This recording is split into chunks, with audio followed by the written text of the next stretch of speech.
안녕하세요. 이번 시간에는 3-2 내신 준비 문장의 짜임에 대해서 공부해 보도록 합시다. 문장의 짜임.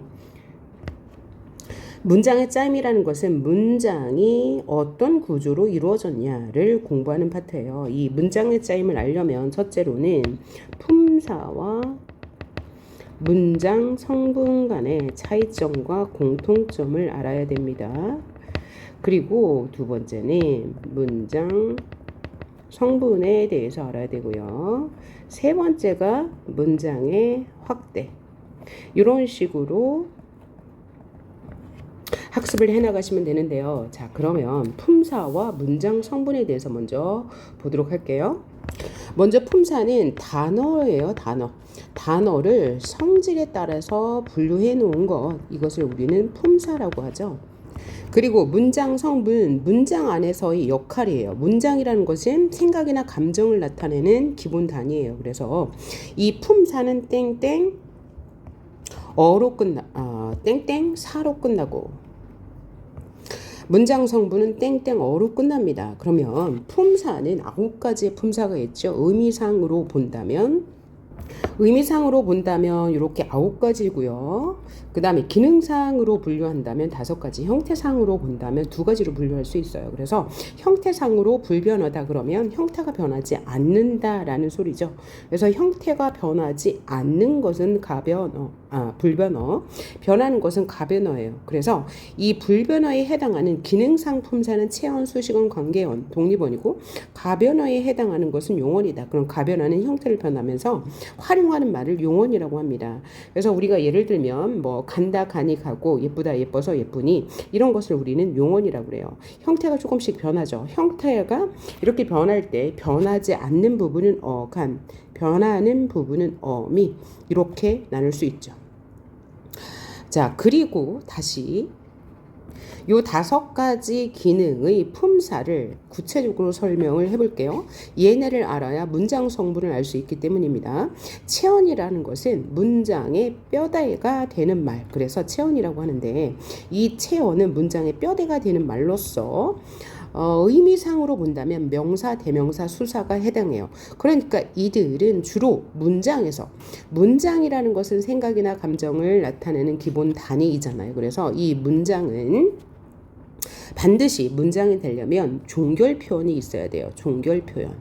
이 종결 표현은 다시 5가지로 나누죠. 평서형 종결어미 다, 그 다음에 청유형 종결어미 자, 감탄형 종결어미 구나, 명령형 종결어미 뭐뭐해라, 의문형 종결음이 뭐뭐니, 이렇게 5가지가 있어요. 그래서 이러한 표지가 있어야 문장이 성립됩니다. 그래서 이런 것을 우리는 문장이라고 하고, 이 문장에서 각각 하는 역할을 우리는 문장 성분이라고 하는데, 이러한 문장 성분은 7가지가 있죠. 문장 성분은 몇 가지? 7가지. 이 7가지의 문장 성분은 뭐에 의해서 구분이 됩니까? 바로 조사에 의해서 구분이 됩니다. 오케이. 요 조사에 의해서 구분되는 문장 성분은 품사로 다시 와서 명사, 대명사, 수사는 어느 자리에 쓰입니까? 주어, 목적어, 보어, 서술어 자리에 쓰입니다. 명사, 대명사, 수사는요. 그래서 얘를 체언이라고 합니다. 자, 그러면 관형사, 부사는요. 관형어, 부사어 자리에 쓰이는 거고요. 조사는 뭐예요? 문장 성분을 결정해 준다고 했어요. 자, 감탄사는 독립어 자리에 쓰입니다. 독립어라는 것은 다른 문장 성분과 관계를 맺지 않고 혼자 쓸 수 있는 성분을 독립어라고 하고요. 그 다음 용언에 해당하는 동사, 형용사, 서술격 조사 이다는 어느 자리에 쓰여요? 서술어 자리에 쓰입니다. 자, 여기 중에서 우리가 서술어와 이 조사, 문장 성분을 결정해주는 조사와 이 서술어 자리에 쓰이는 동사, 형용사, 서술격 조사이다가 가장 중요한데요. 자, 여기서 다시 문장 성분으로 들어가 봐요. 명사, 대명사, 수사는 주로 주어, 목적어, 보어, 서술어 자리에 쓰입니다. 그러면 이 주어, 목적어, 보어, 서술어를 우리는 뭐라고 해요? 문장에서 꼭 필요한 성분, 주성분 이라고 하죠. 문장에서 꼭 필요로 하는데 우리가 문장이 되려면 주어와 서술어를 갖추고 있으면 문장이 됩니다. 나는 간다. 그렇죠? 하지만 이 서술어의 종류에 따라서 목적어를 필요로 하는 게 있어요. 그런 것을 타동사라고 하죠. 그러면 이 목적어는 뭐라고 그래요? 서술어의 대상이 되는 말을 목적어라고 하죠. 나는 먹는다 밥을. 나는 밥을 먹는다 할 때 먹는다는 타동사예요. 목적어를 필요로 하니까 목적어의 개념이 뭐라고요? 서술어의 대상이 되는 말. 서술어는 주어를 풀이하는 말. 주어는 서술의 주체가 되는 말이고요. 보어는 그럼 언제 쓰이나요? 서술어를 보충해 주는 말로서 서술어가 뭐일 때만 되다 아니다 일 때만 서술어를 보충해 주는 말. 이것은 보어라고 하죠. 그 다음에 관용어랑 부사어는 관용사가 관용어가 되고요. 부사가 부사어가 되는데 원래 관용사의 뜻이 뭐예요? 체언을 수식하는 말, 명사를 수식하는 말이죠. 부사는요. 주로 용언을 수식하죠. 용언을 꾸며주거나 다른 문장 성분을 꾸며주기도 하고 문장 전체를 꾸며주기도 합니다. 이게 바로 부사어가 되는 거죠. 이 관용어랑 부사어는 문장에서 꼭 필요로 하지는 않습니다. 그러나 이 관용어가 부사어가 있으면 관용어나 부사어가 있으면 그 문장을 조금 더 풍부하게 설명해 주는 역할을 하죠. 그래서 얘를 우리는 부속 성분이라고 합니다. 이 부속 성분인 관용어랑 부사어는 말 그대로 부속 성분이라서 그 문장을 풍부하게 만들어줘요. 하지만 어떤 부사어의 경우는 서술어가 꼭 필요로 하는 주성분이 될 때도 있습니다. 자, 그것을 우리는 서술어의 자릿수에서 배운 적이 있는데요. 서술어의 자릿수라는 것은 서술어가 필요로 하는, 꼭 필요로 하는 문장 성분의 개수를 서술어의 자릿수라고 하는데 부사어는 부속 성분이지만 서술어가 꼭 필요로 할 때가 있습니다. 그럴 때 이 부사어를 우리는 필수적 부사어라고 하는데요. 자, 필수적 부사어가 될 때 요런 조사가 붙어요. 그럴 때는 이 부사어를 생략할 수 없기 때문에 필수적 부사어가 되어서 서술어의 자릿수와 포함이 됩니다. 자릿수에 포함이 되죠. 예를 들면 나는 너에게 간다 할 때 이에게, 나는 너와 다르다 할 때 이와, 나는 그에게 선물을 주었다에게 나는 그를 친구로 삼았다 이럴 때 이런 부사어들은 얘네가 없으면 이 문장의 의미가 달라져요. 나는 간다와 나는 너에게 간다는 의미가 다르죠. 나는 닮았다. 뭐와 닮았어요? 얘가 없으면 부사어가 없으면 문장이 성립하지 않습니다. 혹은 문장의 의미가 달라져요. 그에게도 똑같고 친구로도 똑같아요. 이럴 때 와, 과, 로, 에게가 쓰인 부사어는 생략하면 문장의 의미가 달라지거나 비문이 되니까 얘네를 필수적 부사어라고 한다. 필수적 부사어는 서술어가 꼭 필요로 하는 부사어이고 우리는 이것을 서술어의 자릿수라고도 하는데 서술어가 필요로 하는 문장 성분의 개수를 서술어의 자릿수라고 한다. 문장이 되려면 주어와 서술어가 반드시 필요하므로 자, 한 자리 서술어는 서술어가 필요로 하는 문장 성분의 개수 가 주어 하나인 것. 그래서 나는 간다 이런 게 되겠죠. 그 다음에 두 자리 서술어는 주어와 보어가 될 수 있습니다. 나는 선생님이 되었다라고 할 때 되다 아니다를 보충해주는 이 보어가 있어야 되죠. 서술어 되다 아니다의 경우에. 그 다음에 두 자리 서술어 중에서 필수적 부사어를 필요로 하는 서술어. 나는 너에게 간다. 나는 너와 닮았다. 이렇게 세 자리 서술어는 주어, 목적어, 부사어를 이렇게 필요로 해요. 나는 그에게 선물을 주었다. 나는 그를 친구로 삼았다. 이 필수적 부사어가 시험에 나올 수 있으니까 알아두시면 좋겠고요.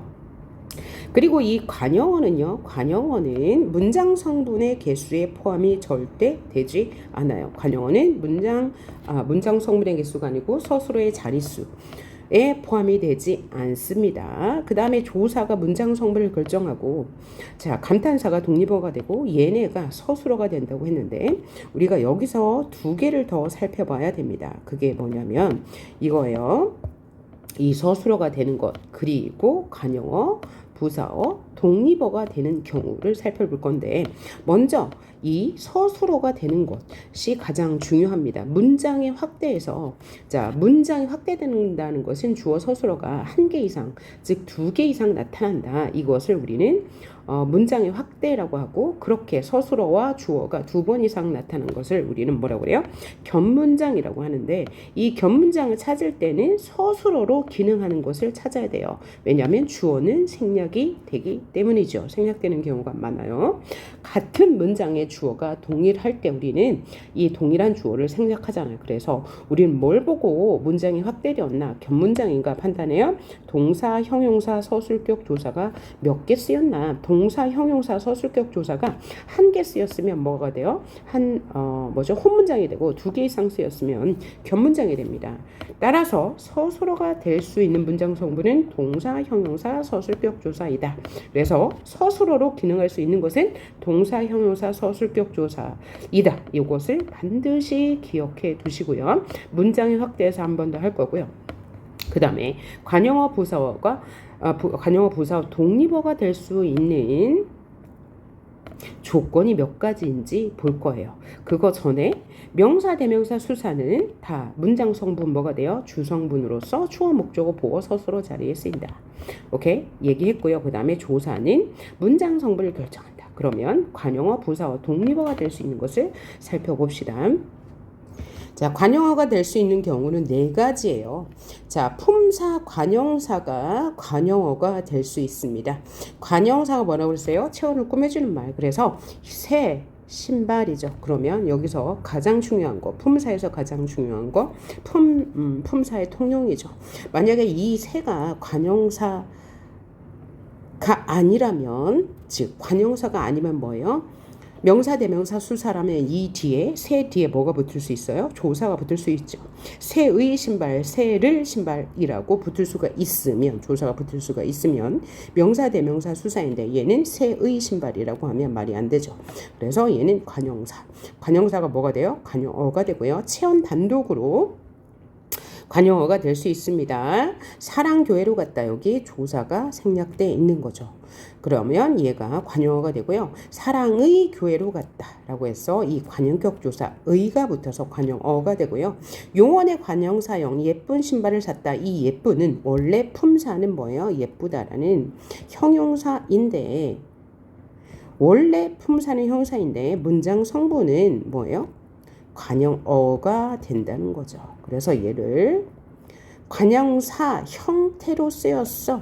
용언이야. 용언의 관형사형이라고 합니다.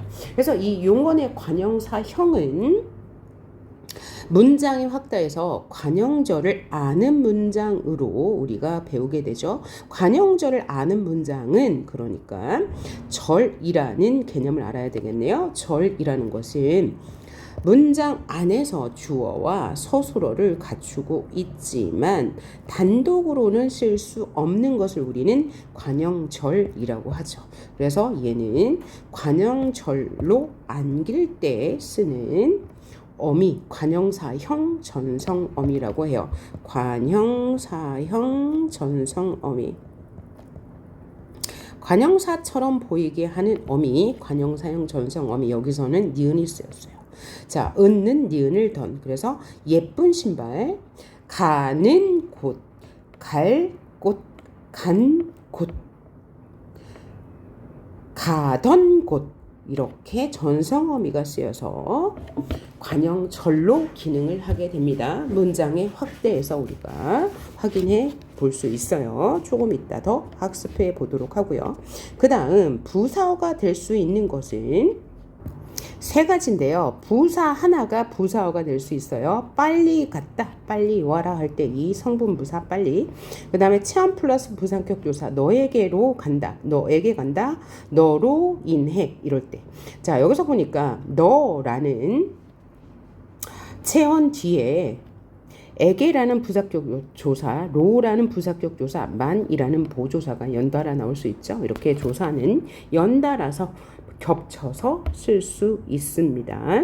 자, 그 다음에 용언의 부사형이 있어요. 슬프게 울었다. 그래서 내가 슬프게 울었다라고 했어요. 이 슬프다라는 품사는 형용사이죠. 그런데 울었다를 꾸며줘요. 용언을 꾸며줘요. 그래서 얘는 용언의 부사형이라고 하는데, 이런 용언의 부사형은 부사형 전성 어미 뭐에 의해서 기, 게, 도록, 아서, 어서, 없이, 같이, 달리 이런 부사형 전성 어미.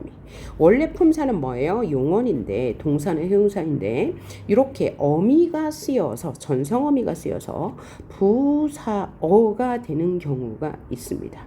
오케이? 얘는 문장의 확대, 부사절을 안음장에서 볼 수 있겠죠. 자, 다음으로 독립어가 될 수 있는 것은 감탄사, 체언 단독, 체언 플러스 혹격조사가 독립어가 돼요. 감탄사라는 것은 우리 품사에서 부름, 대답, 느낌을 나타내는 품사죠. 야, 대답, 네, 느낌, 어허, 에그머니, 우후, 이런 것이 되겠고요. 그러니까 혼자 쓸 수 있는 말이 독립어니까요. 체언 단독으로 전제어라고 합니다. 사랑, 이 얼마나 아름다운 일이냐 그럴 때 이 사랑은 혼자서 쓸 수 있죠. 다른 문장 성분과 관계를 맺지 않고요. 체언 플러스 혹격조사가 또 독립어가 될 수 있어요. 사람아, 장미야, 앞말에 받침이 없을 땐 야, 있을 땐 이런 것을 우리는 뭐라고 해요? 변이음이라고 하죠. 기능은 같은데 형태가 다른 거 뭐라고 한다고요? 변이음. 자, 그래서 여기서 지금 부를 때 쓰는 조사 혹격조사가 나왔어요. 그럼 여기서 또 우리가 뭘 살펴봐야 되냐? 조사의 종류에 대해서 살펴봐야 합니다. 자, 조사의 종류는 크게 볼 때 세 가지가 있어요. 접속조사, 보조사, 격조사. 격조사가 가장 중요해요. 문장 성분을 결정해 주는 거니까. 자, 그럼 접속조사는 뭐냐? 접속은 이어준다는 뜻이죠. 그래서 앞말과 뒷말을 대등하게 연결해 주는 조사를 우리는 접속조사라고 하는데요.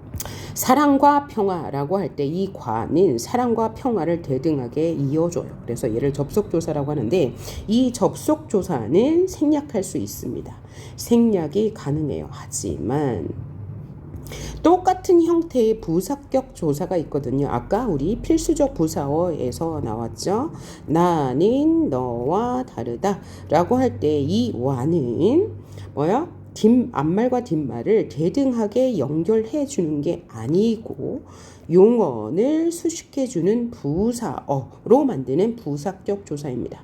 그러니까 나는 너 다르다 라고 할 때 와라는 부사격 조사를 생략하면 말이 안 돼요. 그래서 이 부사격 조사의 와는 생략할 수 없다는 것 알아두시고요. 일반적으로 모든 조사는 생략이 가능할까요? 가능합니다. 그런데 이 부사격 조사 와는 생략할 수 없어요. 모든 조사는 생략할 수 있지만 부사격 조사와 과는 생략할 수 없다는 것 알아두시고, 보조사는 뭐예요? 보조사는 원래 격조사가 쓰여야 할 자리인데 이 보조사를 써요. 그 이유는 앞에 나오는 체언을 강조하기 위해서입니다. 예를 들면 이런 문장 한번 볼까요? 나는 너만 좋아해. 그러면 나라는 주어를 강조했고요. 주체를 강조했고요. 너만 좋아한다는 내가 너만 좋아한다는 한정. 그렇죠? 여기서 너는 화제를 집중하는 거예요. 그래서 얘네가 문장 성분이 무엇인지 알고 싶어. 그럼 뭐예요? 격조사를 격조사로 치환해보면 되죠. 내가 너를 좋아해. 그래서 주어, 목적어, 서술어가 되는 거죠. 나는, 여기서도 는이 화제 집중의 보조사까지는 한정을 나타내죠. 는은 화제 집중이고요. 여기서 만이 단독입니다. 단독. 그죠? 만 혹은 뿐 해가지고 단독의 의미를 나타내요. 그래서 나만 너조차 좋아해. 그러면 여기서 만이 뭐야? 주어 자리에 쓰였네요. 그래서 내가 너를 좋아해. 조차가 이제 목적어 자리에 쓰여서 추종의 의미를 나타내네요. 그래서 이 보조사는 이 문장 성분 어느 자리에나 두루 쓰이면서 특별한 의미를 강조해 준다라고 생각하시면 되는데 이 보조사의 종류가 많아요. 자, 느는 무슨 조사? 보조사예요. 화제를 집중하는 보조사. 화제를 집중, 주어를 강조하는 보조사고요. 단독의 의미를 나타내고요. 역시 의미를 나타내고요. 조차 한정의 의미를 나타내고 까지도 한정의 의미를 요는 높임의 뜻을 나타내는 보조사 나는 선택의 의미를 커녕은 물론의 의미를 마다는 모두의 의미를 뿌는 한정의 의미를 밖에 한정의 의미를 말로 너야말로 할 때 그 말로죠. 야말로 특수의 의미를 인들 비특수의 의미를 가지고 있죠. 자, 그래서 은는 만도 마저조차까지 요나 커녕마다 뿐밖에 말로 인들 이런 보조사는 외워두셔야 되고 외우기가 그렇게 어렵진 않아요. 그래서 격조사를 먼저 외우고 나머지는 보조사구나 라고 생각하시면 돼요. 왜냐하면 격조사는 몇 가지가 있어요. 문장 성분 7가지니까 격조사도 7가지예요. 그런데 그 각각의 개수가 많지 않습니다. 그래서 격조사의 종류 살펴볼게요. 자, 주격조사는요. 이가 애석께서 3가지밖에 없어요. 이 가는 무슨 형태의 변이음으로써 앞말에 받침이 있으면 즉 자음으로 끝나면 이, 모음으로 끝나. 받침이 없으면 가가 쓰이죠.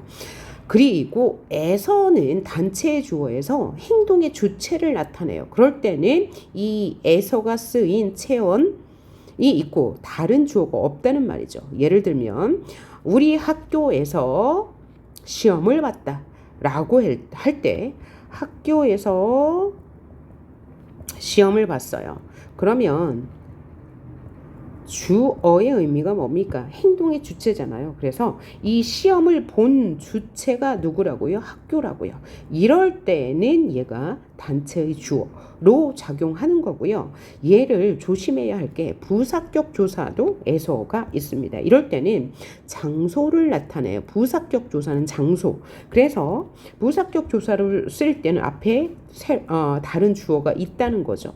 나는 학교에서 시험을 보았다. 그러면 주어는 뭐가 나는이 되고 학교에서는 내가 시험을 본 장소가 되는 거예요. 이렇게 의미로 문맥으로 구분을 하셔야 합니다. 조심하시고요. 복격조사도 역시 조심하셔야 돼요. 왜냐하면 이 가의 형태가 뭐죠? 얘랑 똑같아요. 주격조사의 형태와 똑같습니다. 이럴 때는 보어를 어떻게 구분해요? 서술어가 되다 아니다가 온다는 거죠. 나는 선생님이 아니다. 그래서 이 복격조사로 쓰이는 이가는 앞에 주어가 있어요. 그런데 생략될 수 있으니까 조심하시라는 거. 그 다음에 부사격조사는 에에서 로와 과에게가 해당하고요. 관역격조사 의 하나밖에 없고요. 서술격조사 이다는 활용한다는 것에 우리가 주의를 해야 되겠어요. 자, 학생인 너가 최고다 라고 했을 때 너가 학생이다로 풀 수 있다는 거죠. 그래서 얘가 서술격조사예요. 학생이라는 체언하다가 이라는 서술격조사 니은이라는 얘 너를 꾸며주는 관형사형 전성 어미가 쓰인 거죠. 혹격조사 아야 그죠. 앞말에 받침이 있으면 즉 자음으로 끝나면 모음으로 끝나면 받침이 없을 땐 야로 쓰인다는 거. 목적격조사 을를 얘도 마찬가지죠. 을을 우리는 변이음이라고 해서 자음으로 끝나면 모음으로 끝나면 를 쓴다. 그럼 우리가 외워야 할 것은 뭐예요? 주격, 복격, 부사격, 관형격, 서술격, 혹격, 목적격만 외우시면 돼요. 나머지는 다 뭐라고요? 보조사다. 이 보조사는 특별한 의미를 담고 있다라고 생각하시면 되고 이 보조사를 이 격조사로 치환하면 문장 성분을 쉽게 파악할 수 있다. 그리고 조사의 특징은 뭐예요? 생략이 가능하고 여러 종류의 조사를 격조사 혹은 보조사를 연달아서 쓸 수 있다. 그런데 관형사 뒤에는 조사를 쓸 수 없습니다. 뭐라고요? 관형사 뒤에는 조사를 쓸 수 없다. 그리고 부사 뒤에는 조사를 쓸 수 있다. 자, 모든 품사 뒤에는 조사를 쓸 수 있습니다. 그런데 관형사 뒤에만 쓸 수 없습니다. 부사 뒤에도 조사를 쓸 수 있는데 이때 부사 뒤에 쓰이는 조사는 무슨 조사? 보조사이다. 자, 동사와 형용사 뒤에도 보조사를 쓸 수 있죠.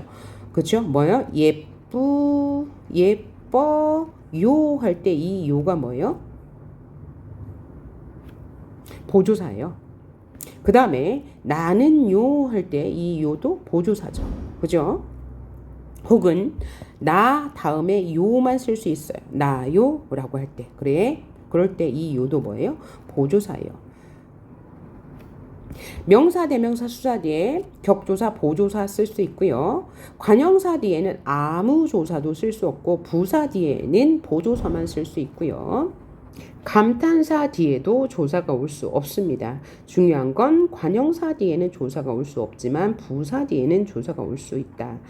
빨리만 와라 라고 할 때 부사 빨리에다가 만이라는 보조사가 쓰였죠. 오케이? 조사는 생략이 가능한데 자, 모든 품사 뒤에 보조사, 격조사 등등을 쓸 수 있다. 그런데 관형사 뒤에는 조사가 올 수 없고 부사 뒤에는 보조사만 쓸 수 있다. 감탄사 뒤에는 조사가 쓰이지 않는다. 형용사나 동사 뒤에도 보조사가 쓰일 수 있다. 조사는 생략 가능하다. 요거 알아두시면 되겠다. 자, 그래서 우리가 지금 한 게 뭐예요?